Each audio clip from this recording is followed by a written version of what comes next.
Hey guys, word up. So, how's it going? So, we've been through a pretty intense part of the course. You may have noticed a lot of the stuff we've been going through has maybe been stirring up some emotions in you. And so, yeah, this was the idea. Sorry, guys. It wasn't me, it was an orchestration between me and my higher self. And so, yeah, so this is a necessary part of the process as we've been going through. And so the idea is somehow we've got to transform our lower chakras, transform the imbalances in our lower chakras and in our higher chakras, but like most of the imbalances are in the lower chakras in star seeds and in the heart to some degree. But what we need to do, and the throat for you guys that don't talk about your stuff. But yeah, so the idea is that we have to go through this transformation somehow. Like, I don't know the best way to do this. We're all learning this. We're all going through this transformation of consciousness.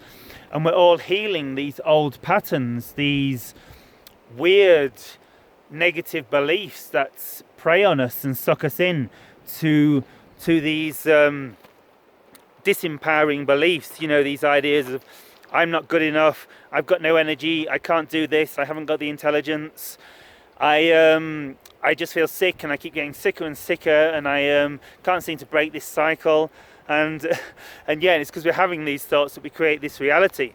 And so the game is like somehow unprogramming all these thoughts and creating positive thoughts that are connected to our true nature as conscious co-creators of our reality, and truly empowered individuals when we come to understand that we literally are creating our reality vibrationally within our consciousness, like a dream at night, moment to moment. But the good news is this challenging part of the course is over. We're now post equinox. Everything's syncing up. Thank you, higher self, for the timing and allowing everything to sink in.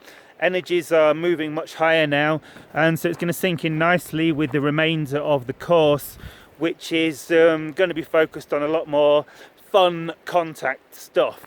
And we're going to kick off with interdimensional portals and where to find them. So yes, I borrowed this title from Bashar and Dawalanka, so I'm being super cautious about using Bashar's work, because as some of you maybe know, Dawal and Bashar are very strong about people stealing their material and copyright, and I respect this from a business perspective. I understand what he's doing, he's creating something, and this is part of his business structure. So I always try and give credit where I use it and don't just like rip off material, just try and give my own interpretation of it, and just like but I'm pushing the borderline here with stealing the title of his one of his channelings called Interdimensional Portals and Where to Find Them. So make sure you check out that original session, which I haven't actually watched. It was just a catchy title, and I don't think he can copyright Interdimensional Portals and Where to Find Them. And he stole it off what's her face anyway, didn't we? Beasts and Where to Find Them, because of course Daryl's involved in the Hollywood video industry, and so yeah, so I'm sure there's some joke going on there somewhere. And so interdimensional portals and where to find them, I hear you ask. So my answer is here. Ta-da! Whoa. So here's our circle that we built in respect to Pachamama and the extraterrestrials and the angels and all the guides, Christ, Buddha, Krishna, Muhammad, all the sacred beings that have walked this earth, and specifically like Ra, and there's this I don't know if you can see it, I don't want to move it, but like in front of it, this little rock that's split open, and look like Ra, and the 13 crystal skulls of Atlantis. So I can feel the energy's rising here. So I don't know if you guys can sense this, but I'm already struggling to make this video. I'm becoming ungrounded. I'm not sure what to focus on. So the idea is that we built this stone circle here in the highest of respect to creation, in service to creation, in service to all beings, specifically to invoke the consciousness of the 13 crystal skulls of Atlantis.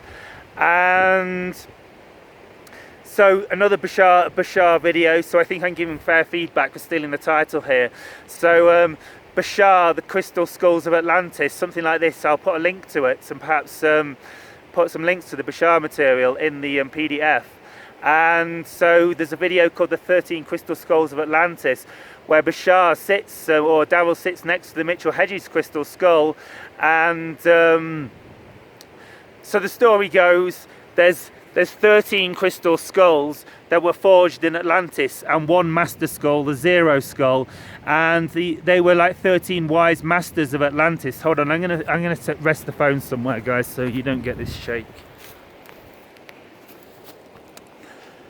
Yeah, so there's 13 wise masters of Atlantis, presumably the guys that survived the floods. So, oh gosh, we're going on a tangent now. So Thoth. So read the Emerald Tablets. Yeah, I'm going to put a link to the Emerald Tablets in this. So in the Emerald Tablets, Thoth talks about what occurred in Atlantis. It's the best recalling of the story of Atlantis that I'm aware of. And the Emerald Tablets were discovered. There were carvings inscribed in, I'm not sure it's a piece of emerald, but a piece of green stone. And I believe they were found under Mexico, but they were supposed to have been carved in Egypt. So very interesting. We're seeing this Egypt-Mexico connection that I keep talking about in this area, with the temples of Ra. See up here, the ruins, I've probably talked about this already, the ruins of the temples are Incan, 500 years old, and they've copied much older stonework, which is, I believe, Atlantean. Look into Graham Hancock. I'll try and put a link to him as well, and his work on how these temples with this specific architecture, which we see up here. And I'll find some of it for you guys somewhere, because although the park's closed and my buddies are sneaking in there, it's full of guards and I don't want to sneak in anyway, like unless I'm called by God. And but there is other forms of this lying around. I'm sure I can find some somewhere outside the park and show you examples of this. So there's plenty of Inca around here, but it's a bit harder to find the pre-Inca. And so this is these huge stones of rock, like in Pumapunku and Giza in Egypt, that have that in the temples they've been cut with like laser-like precision and slotted together, like mind-blowing stuff that can't be reproduced today. So where was I? Yes, so the idea is that apologies for my thumb appearing in front of the camera. So the idea is that, let me check my battery because we're having battery issues. 91%. What is going on with this phone? So yeah, the idea is that, yeah. See, this is what happens when you're in this higher consciousness and your brain's getting rewired. You're like, your mind wants to say something, but your higher self is trying to direct you somewhere else. And you've got to somehow ground this into the physical moment. It's really hard in these vortex points like here. I'll just show you around it a bit more while I think about the story of Thoth and Atlantis. So let's go down to the river. Maybe I'll have a clearer head down by the river.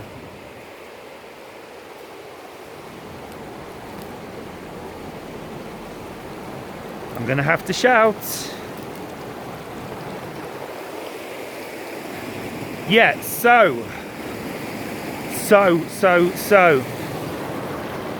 Welcome to the interdimensional portal. We did a litter pick here. So we've been doing a lot of work to clear the energy and clear the round.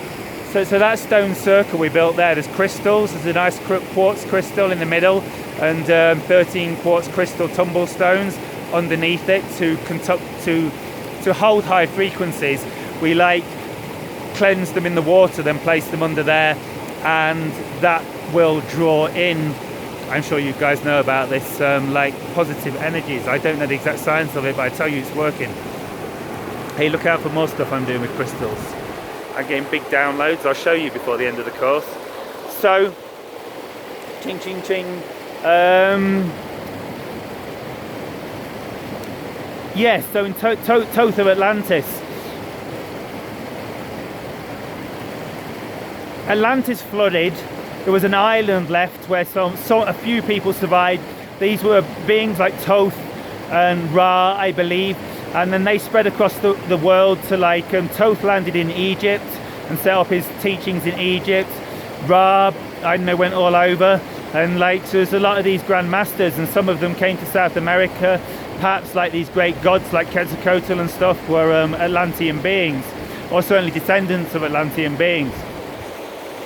And yeah, so the story goes that Ra planted like this crystal underneath Egypt, which was the gateway to Amenti, and Ra will return.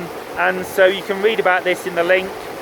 And so the idea is that there's all these portals all over Earth that were created by Ra and Thoth and these Atlantean beings. And so like here I'm at the foothills of an Atlantean portal temple. So it's an ideal place to build a crystal vortex point and really purify the energy, because like here in Peru there's a long history of witchcraft in shamanism and cursing, and some people think it's even funny. And so there's a lot of weird energies in this interdimensional portal here. So this place here is a total interdimensional portal, as I'm realizing. It's becoming very clear to me today, making this video, that's why so this crazy stuff goes on here, because this is the whole area in the Andes here is an interdimensional portal, but specifically this place here, and there's more powerful portal points than this, so like higher up in places, so hopefully I'll show you some of those before the end of the course.